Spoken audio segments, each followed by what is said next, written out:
Welcome to Madame Raven's. This way to the library. She's been expecting you.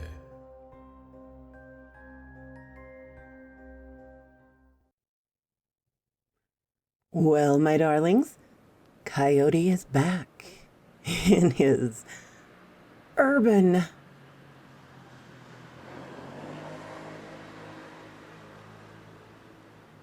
encounters with the Fae. We have a 5-parter here, so I'm going to do these on Thursdays so that we have the Fae on Thursdays and the campground on Saturdays, and then Monday we will mix it up. If this is good with you, let me know. If you don't like this, let me know.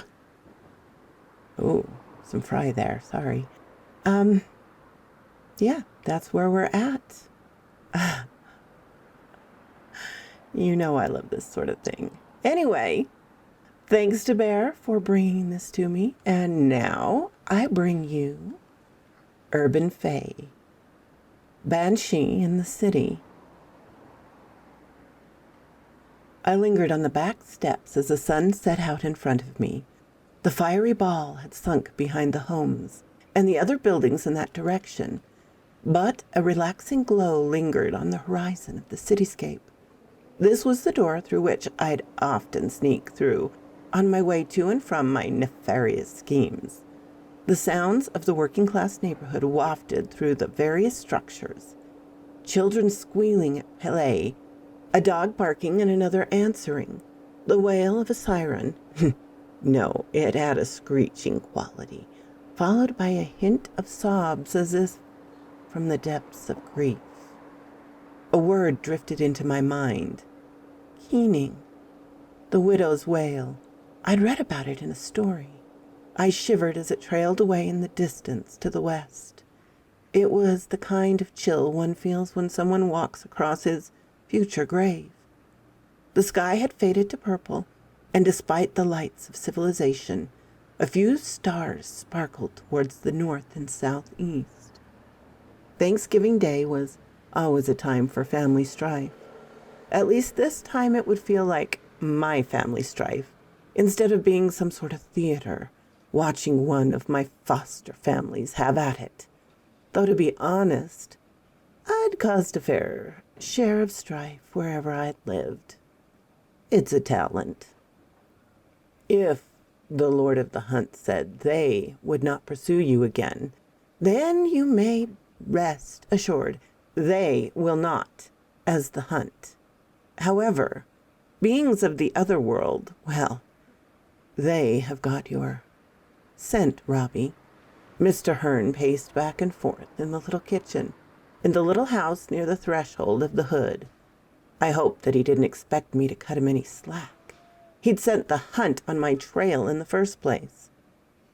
The one with the otherworld beings, or Fae, whatever, who tried to kill a person.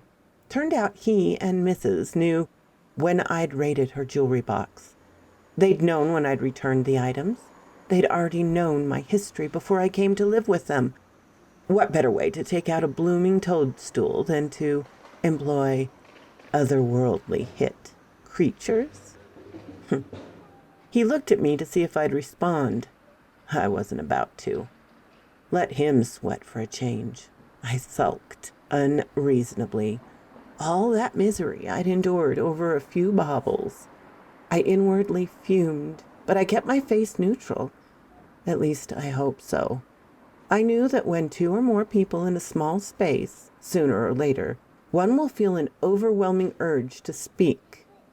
I wanted to be him. And that it was. I wanted it to be him. And it was. He sat at the table across from me and folded his arms on the invariably spotless surface. As I told you, I refused to apologize. We took you into our home and you breached hospitality. You had a record of crapping on everybody who tried to help you.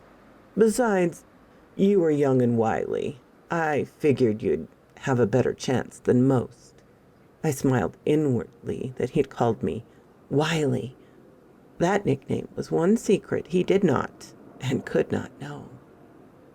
Don't look so smug. I know that your friends over in that nasty neighborhood call you Wile E. Coyote. You should be thanking me for getting you out of that cycle. At my look of utter astonishment, he continued, the Lord of the Hunt thought it would be interesting to hunt such a being as yourself, and to see whether you could live up to your name. And a little research warned me of who you really were. A criminal, a fugitive, under my own roof. Made it very easy to award your ass to the hunt. I had recovered during his explanation and decided I wanted to fight about it. The real reason is that you were jealous. You old guys look at me with pity and contempt, but in the end it's just envy. You wish you could be a young again, like me. Be able to get out and do things in the world that you used to do. I was pretty sure that would hurt his feelings. Most people don't like being called old and useless, even in an oblique fashion. If it stung, he didn't show it. You can spew your foolishness all day long, but the fact is you chose your path and it led to facing the hunt. Now you are free, mostly, at least as much as anyone is. Yet I can't stress this enough. They have your scent, a taste of who you are. Some of them may be very interested in you, especially since the Lord of the Hunt offered you a position among them. You have no concept of how rare an honor that is. I wish I could have witnessed your run firsthand, because, well, you ended up making us proud. That's why Molly gave you the necklace and the pendant, and I put the old bent nails where you could find them. No, you don't, I mumbled. He shifted forward as if to listen intently to what I had to say. I just mean that it was pretty terrible. I did some things. At the time, I shrugged him off. It bothers me now. Not what I did, but that I don't feel anything for some of those people. No remorse, no pity. Like the Terminator in that old movie? Mr. Hearn inquired. That's likely part of what he saw in you. Yes, people normally feel remorse, and even suffer greatly when they have to. Well, to fatally end a threat. Without that feeling of remorse, our species would have never risen, or fallen, as far as it has. There are some who have no feelings, sociopaths, psychopaths, whatever. They are occasionally successful people because they are absolutely ruthless. Yet there is another type, perfectly sane people who can kill without harming themselves psychologically, because there are limits to how far they will go. Natural warriors, hunters, who kill with purpose and only at need. You definitely had a need. He held up his hands to forestall any argument or outburst about how he could know what I needed to do. I know. I wasn't there. I don't really know what happened or whether what I said even needed to be said. I've never seen you show remorse for any of your actions until recently. You clearly have a conscience, whether you choose to exercise it or not. Yet there is no need to waste it on the type of people who would draw the attention of the hunt away from their intended prey. Those mortals had to be terrible and dangerous to accomplish that. I nodded in understanding. Mr. Hearn always surprised me. He was the only one since Mr. Gosling who had spoken to me as though I wasn't a child at best or an imbecile at worst. So, are we okay? He smiled, a relaxed, genuine smile. Yes, Robbie, of course we are. We offered to let you stay, even knowing that you were to be prey for the most significant of annual hunts. I looked at him slyly and tried not to smirk. So what did you mean by fugitive? I'm not officially wanted by any authority figure. Gotcha on that one, geezer. I thought I missed it. I shouted internally in petty glee. He stood and started pacing again, clearly considering his next words carefully. I shut up for a change and let him. He eventually made up his mind. Robbie, We've never talked about your folks. Not much about folklore either, really. You just didn't seem interested. How much do you know about them?" As he spoke, he resumed his seat at the table and struck his listening pose once more. It was my turn to get up and pace and decide what, if anything, I wanted to say. How much did I want to remember? Mainly general stuff, advice they'd given me, places we'd gone, fun times we'd had. Oh, and Mom's weird parents and cold bitch of a sister, who didn't even think about claiming me.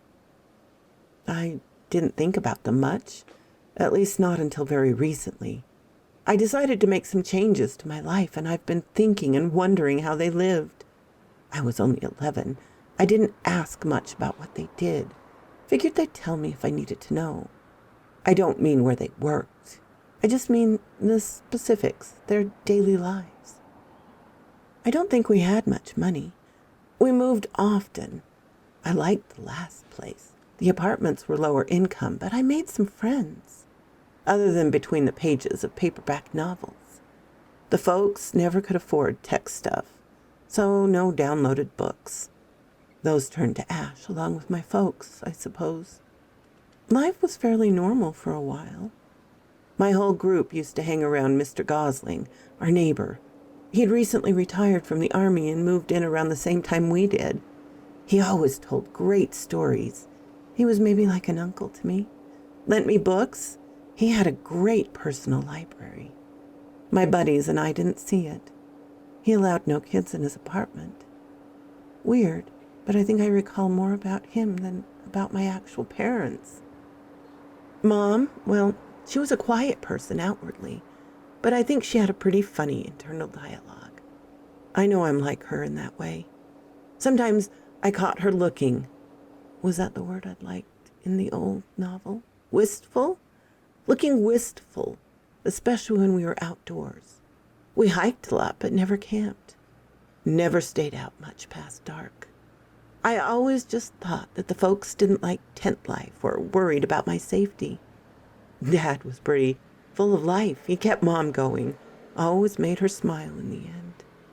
He was full of bucolic humor. Funny.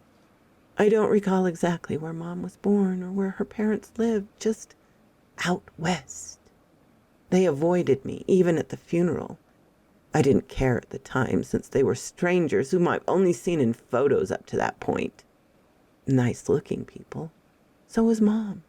I guess Dad was a pretty handsome dude, but there was something special about Mom. After I rambled and then trailed off into contemplative silence, Mr. Hearn sat with me and let me maunder. Eventually he broke the spell. That's a fair amount. More than many 11-year-olds could tell you about their folks. I think they would have told you more had they lived even a little while longer. Yet it seems you made friends in those days. Good. I'm sure you have fond memories. Maybe you should invest some time researching your personal history, the way you looked into the lore of the hunt. If you join one of the military services, you may have to answer some background questions. Might as well be ready. Besides, he smiled slyly in turn, once you have redeveloped some acceptable habits and goals, you may meet a decent girl. Molly and I are starting to get concerned for you in that department. Booby dancers and hookers don't count, he said before I could spout my vile retort. I rolled my eyes, and he cackled his old man laugh as he climbed once more to his feet. Oh, and Molly did some research of her own on your behalf. Guess who has a social media account?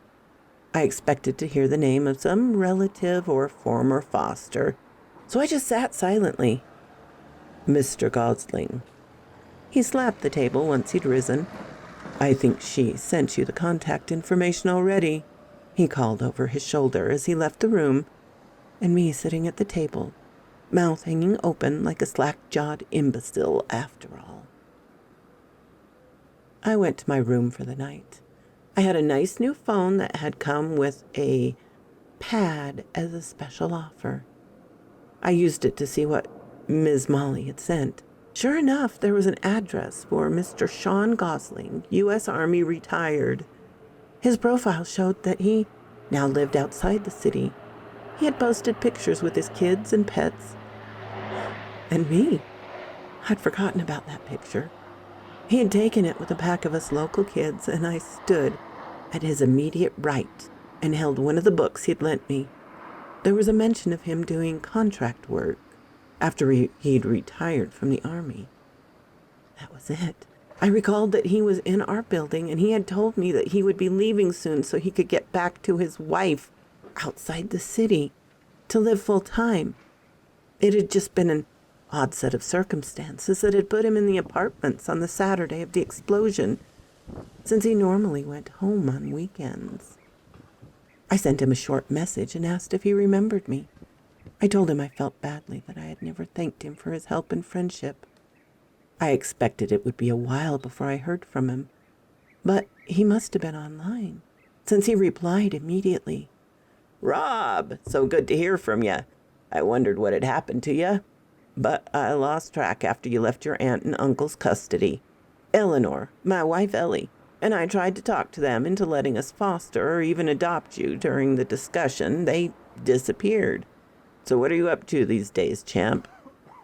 I'd forgotten he liked to call me champ, yet it reminded me of what I'd called him during happier times. And I responded, "Hey, Mr. G, I got caught up in the foster system. I just turned 18, so I'm free, but my latest fosters are great and have allowed me to stay while I try to get into the armed services for college money.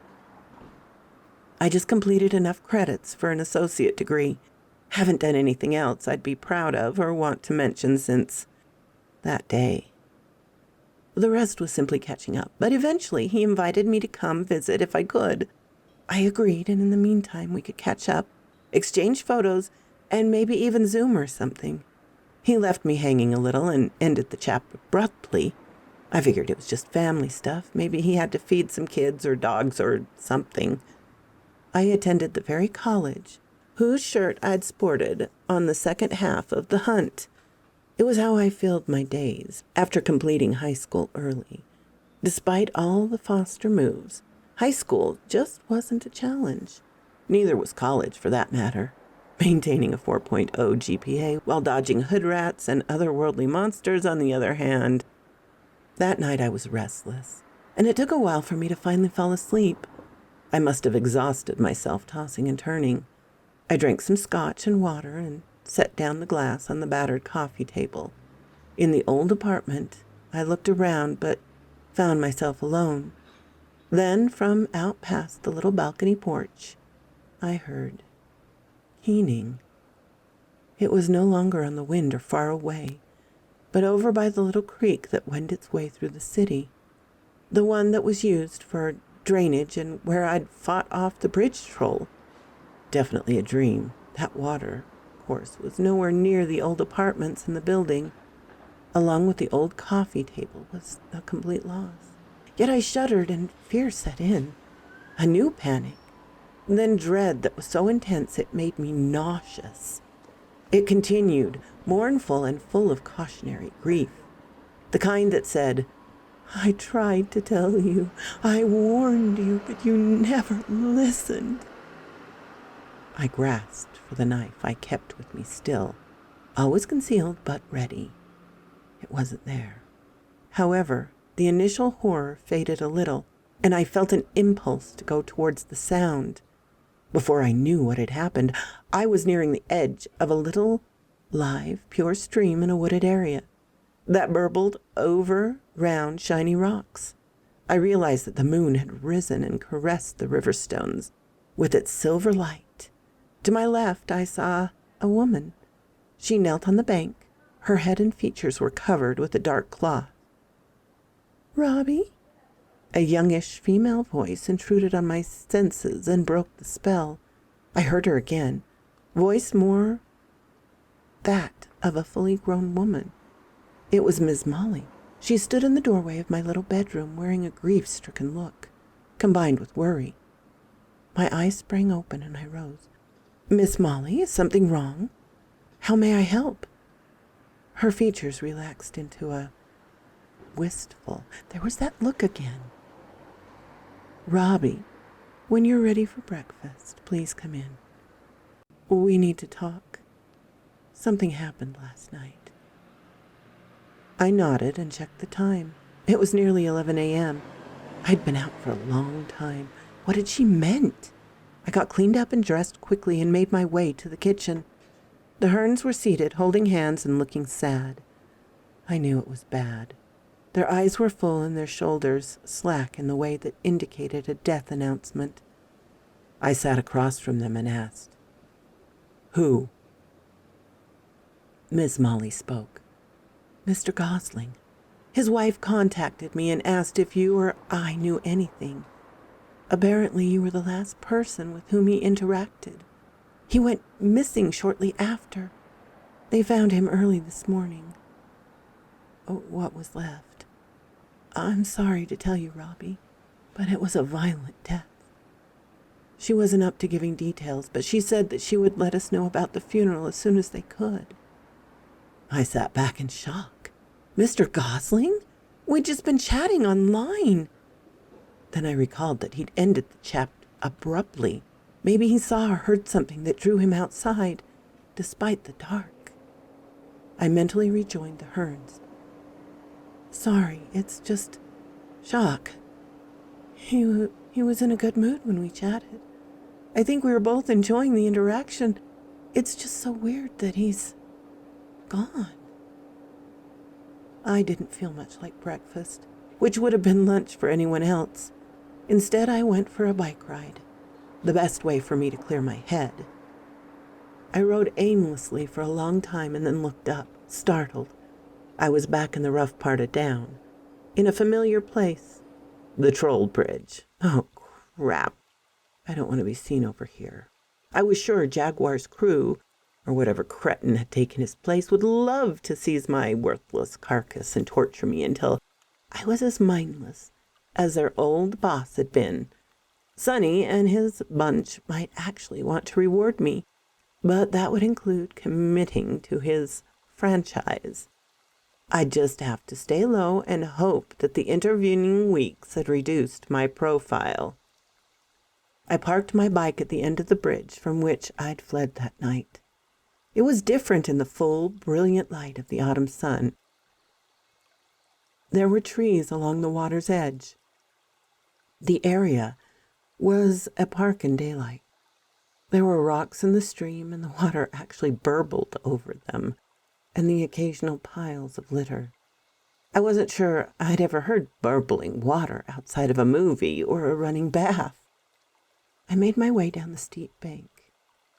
"Going to be tough climbing back to the bridge," I fretted. It was shaded, and the shadows cast by the bridge and the trees that overhung the bank ensured that the brilliant sunlight became muted and then all but disappeared near the banks. It once again began to appear as the abode of monsters. When I reached the muddy bank, I paused and looked downstream. On the side where the gigantic beast had risen, light streamed through the trees, and rocks shone in the center of the stream bed. They glistened, and the sounds relaxed me, more than I'd ever been relaxed in this part of town. I became downright drowsy.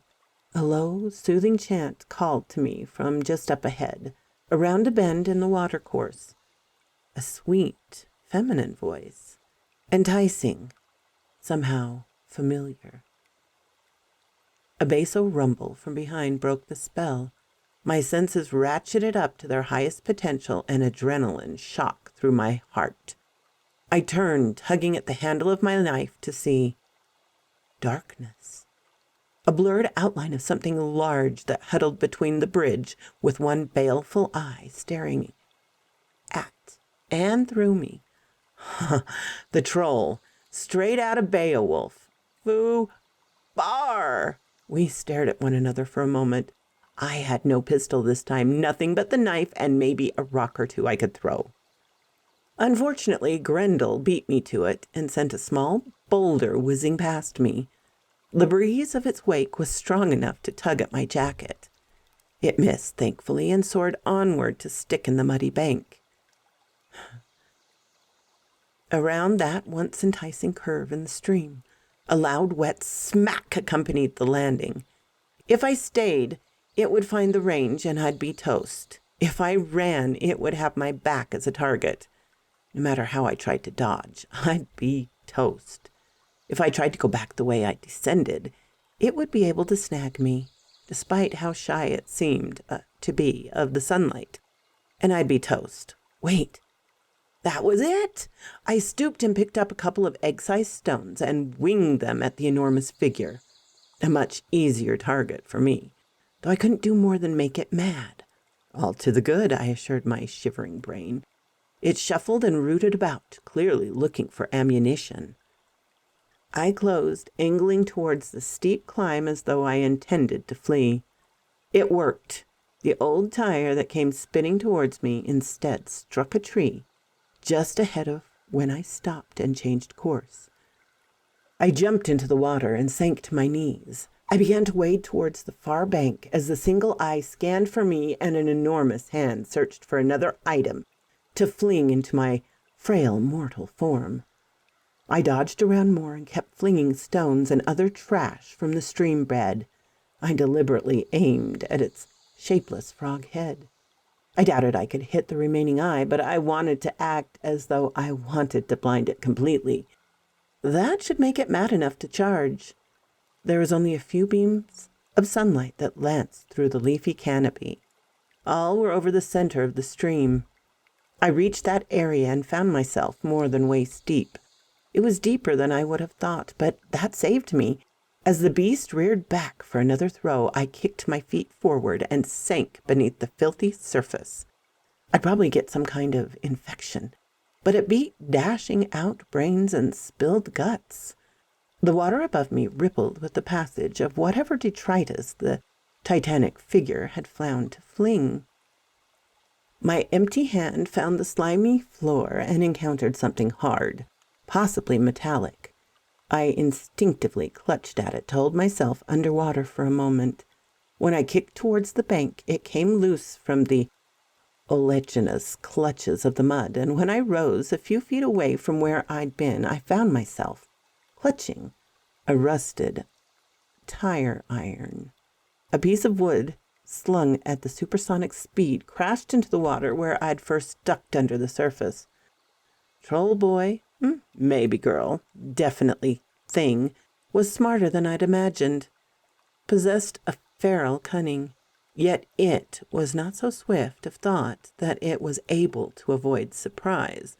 As I rose and sent the last acquisition of my arsenal spinning at its bad eye, I knew that the only blindness I could cause was blind rage. It worked. The empty socket must still have been sensitive. The mouth gaped, exposing rows of blade-sharp fangs. Rows? I thought in consternation. Time to swim. I dove back towards the middle of the stream and swam downstream as fast as I could before I had to rise for air and assessment. There was a terrible squelching as a gigantic feet and legs broke the surface of the water, and my doom churned towards me, followed by a flat splash on the surface when a hand with a razor claws slammed into the water in an attempt to grab the prey it could not see. A roar of anger that turned to one of anguish. I brushed my dank, dripping hair from my eyes and looked up to see smoke rising from the creature's head and shoulders, and blisters forming on its rhinoceros-like hide. It had picked up an instant terrible sunburn. It turned and super-squelched its way back to cover as I turned and fled downstream. At first I angled towards the shallows, then squelched my own way around the bend and onward. Just after the bend, I found a large culvert. I stopped and listened. I had no idea how badly the monster was injured, nor how quickly it might recover.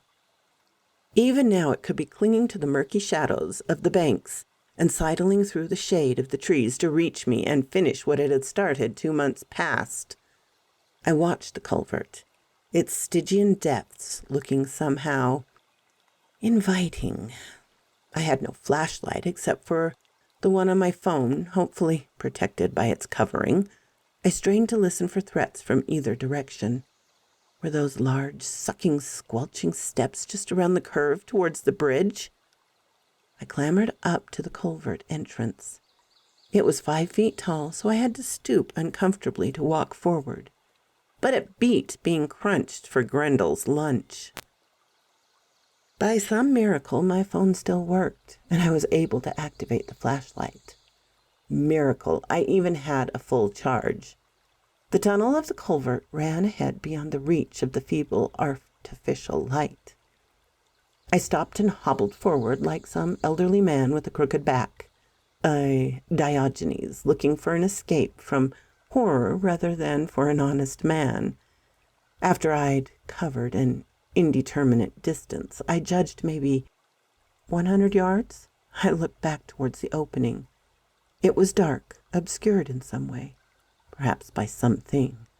I shuddered and resumed my forward hobble, all the while fearing some projectile hurtling down the tube. Within a few more yards, I felt a strong draft, warm air from my level rising up the shaft. I'd reached a crossroads, or at least a cross-tunnel. Another shaft rose above me towards more darkness. Moving air penetrated my wet clothes, and the near-winter chill reached my skin so that I shivered there in the dark. I considered taking a turn. To the right, I'd be headed back towards the park, but not the bridge. Not a good direction. The left would lead to exits in Jaguar's old turf. Nope. Ahead would lead towards downtown-ish. Nicer area, and I could catch the train back towards civilization, or at least back to retrieve my bike. I aimed the little light upward and saw a ladder. I could climb out immediately, but I estimated that I wasn't far enough from the troll bridge. It might have found enough shade to reach the cover and set a trap. It might even have tunnels of its own. Surely it didn't sit around under the bridge all the time. I had no way to mark the passage, but there were some numbers etched into the access to the manhole cover above. They looked like coordinates, but nothing I recognized.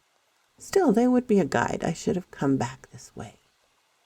Another advantage to going forward was that the tunnel seemed to be larger in the downtown direction. Made sense. Water would have to be moved from there during storms.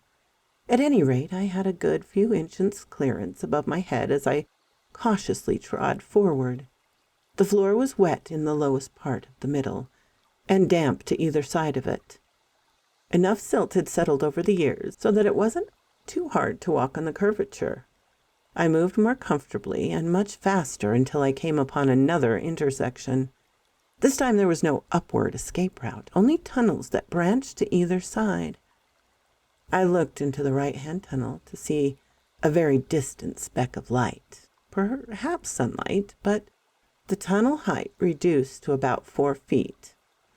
Not worth it. I'd have to duck walk or crawl through the muck. To the left was utter darkness. Wait, maybe not utter. There was a glint, a reflection. I rolled my pitiful little light back and forth to determine what it might be. A pair of eyes lit up down that passage. I was startled and froze for a moment to see what would happen. Perhaps the eyes would turn away, back towards the comfort of darkness that I had interrupted. Naturally, they did not. They weaved from side to side and began to move closer. Time to go. My mind needlessly shouted at me, and my feet were already in motion. I fled forward, hoping to make it to another intersection with better options. I had no idea how fast my pursuer could go, so I ran as fast as I dared. The culverts had long since turned to concrete. Apparently the metal parts were only at the entrances and exits. There was detritus on the floor. I'd been able to ignore it at my slower pace, but now it became problematic. I strained to hear what might be slithering up behind me, but my own squishing, occasionally splashing in deeper water, footsteps drowned out my efforts to listen. I had to chance a look. I immediately wished I hadn't. The eyes had moved in behind me and followed. They rested about waist height, as best I could tell, and the disturbing way they wove as they moved forward was serpentine. About the time that frightening and disturbing phrase entered my mind, I tripped and fell. "Crap!" I shouted into the echoing passage. I tried to roll out of it, but the curved confined space confounded my efforts, and I had to settle for scrambling. Rush that left me slick with mud, slime, and whatever else coated the interior of the culvert tunnel. I heard a hiss, like snaky laughter from behind, from not far enough behind. I drove forward, gaining on the forward edge of the light from my phone. I almost missed the next intersection. I felt it before I saw it. Another draft of air that wafted upwards. This was my only chance. I dove upward and clung at the access ladder. I swung up and climbed first with my hands and arms, my legs swinging back and forth, likely enticing the hunger of my pursuer. Even as I managed to gain purchase with my feet and begin my upward ascent, I smelled something below me, felt a presence. I didn't want to be overtaken, so I prepared to kick away whatever frightful creature was behind me. I aimed the little light downward and saw enormous coils gathered for an upward strike. The eyes focused intently on me, beckoning me to remain still. The face was not the horrid creature I'd imagined, but that of a lovely young woman, with the eyes of a viper, but otherwise pleasing countenance. I heard her sing in a lisping, lilting voice. I would have remained frozen in place had she not smiled. The fangs, dripping venom, returned me to my senses, and I resumed my headlong upward rush. She struck, perhaps sooner than she'd intended, since it fell short by inches. When I chanced another glance, there she was. She had 2 limbs, 4 arms with reptilian claws that clung to the rung of the ladder. She was ungainly with her serpentine bulk below, but she climbed up behind me, fangs wet with anticipation. Had I not looked back up when I did, I'd have slammed my head into the bottom of the manhole cover and fallen to my doom. As it was, I had to struggle to lift the thing. I gathered my legs on the highest rung I could manage and pushed with every ounce of strength I possessed. It didn't budge. More hissing laughter from below. I saw the cover had a simple locking mechanism. I turned it in the direction the arrows indicated and lifted again. This time it came loose, almost too easily. I had no idea where the exit would place me. Perhaps a busy street. Sure enough, a few cars whizzed by in the other lane. I did my own bit of slithering and got free. I shoved the cover back into place, even as fetid breath struck me from within the access point. I retched and almost collapsed with a wave of weakness and nausea, even as the cover slid into place. I rolled as quickly as I was able to get out of the path of a crosstown express bus as it zoomed past, inches from my muck-covered body. I lay in the gutter for a moment, shaking with the cold and adrenaline shock, with fubarish thoughts racing through my cloudy mind. Eventually, I crawled up onto the sidewalk proper. I ended up on a grate, facing down into the depths below. A different passage, but I could hear the hissing laughter turn into a savage, near-human chuckle as it faded back down into the world beneath the city. I was filthy. I'm sure I stank, but no worse than anyone else who lived under a bridge or slept on grates. A part of hood life I'd observed, but had never been subject to, even for a short time. It took a while, but I finally made my way to my feet. I had watched many feet walk past my face. None had stopped to assist me or even check on my welfare. My own feet would not have stopped for anyone else, stretched on the sidewalk and reeking. Oh, so only fair. Then it hit me. It was well past dark. It got dark early in late fall, but I hadn't been below ground all that long. I checked the clock on the phone as I shut down the battery-draining flashlight widget. Just over an hour. The display blinked, and I tucked the device into my pocket. Either the battery was about to die, or the device had reconnected to the network after being underground. not a huge priority. I made my way back to Chateau Hearn by way of the metro rail system. No minotaurs or hobgoblins on the car this time, and all of the plain old human mortals stayed as far away from the foul-smelling young turd boy as they could. I was going to catch all kinds of forlorn looks from the missus when I tramped my crust-covered clothes into the little house. It was cold, but I would have to peel off before I stepped inside. The mister wouldn't be exactly thrilled with me either. They might assume I'd gone rogue once again, resuming my wily ways. It was getting late when I finally made it to the back door. I scraped off my boots and dropped my outer clothes near the doorstep. I'd hose it off in the morning and put it in the wash after, or maybe just the trash. It was down to a t-shirt and drawers when the porch light activated. I stepped back as the door swung outward and revealed Mr. Hearn. He looked somewhere between angry and relieved. She bustled out from behind him and hugged me fiercely. "We were so worried, Rob. Where have you been? What happened to you?" My tired jaw gaped to give me the look of a bovine questioning why someone had struck it in the forehead with a hammer. Mr. Hearn deciphered the expression and answered my silent, slack-jawed inquiry. "You've been gone for 11 days, Rob.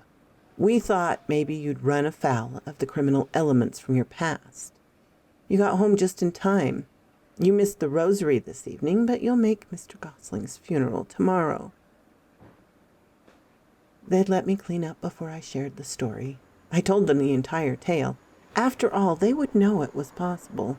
Mrs. Hearn fed me a warmed-up supper, and they listened to the tale carefully. I expressed my confusion over the time jump. It still had me out of sorts. I don't understand. There's no way I could have been gone that long.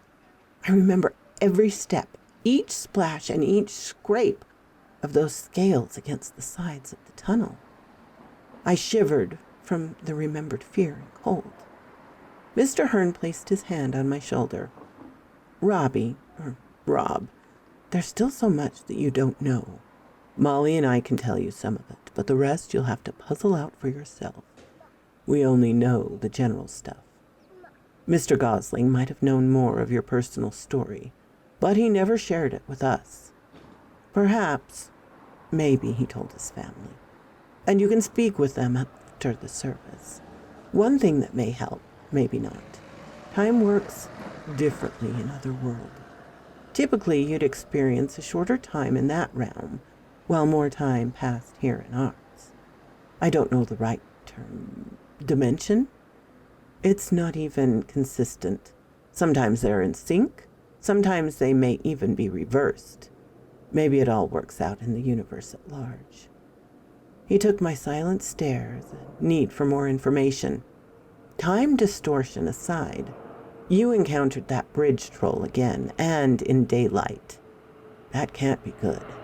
Creatures of the other world do not like to risk being seen by any but those they intend to murder and possibly devour. That type of troll would die in sunlight, yet it risked its life to attack you. Maybe it was just a grudge over losing an eye, no way to tell with such a being. As for the snake woman, I've heard of similar creatures. It may have intended harm, a meal, or just to frighten you, or maybe just to get your attention. That said, the most frightening thing you've mentioned is the wailing, the keening woman. When you hear her, the banshee, it can only mean one thing: death. So quoth this raven. A troll, a lamaya, and a banshee. Ooh, good start to this new chapter. I hope you've enjoyed, my darlings. Have a lovely day. Thank you so kindly for stopping by my chateau, my darlings. It does mean so much to me. Please, if you have not subscribed, as many of you have not, please do so. Give me a like so I know what you would like to hear. And comment. I always love to read your comments. And special thanks to my Patreon and membership supporters. Ciao, darlings.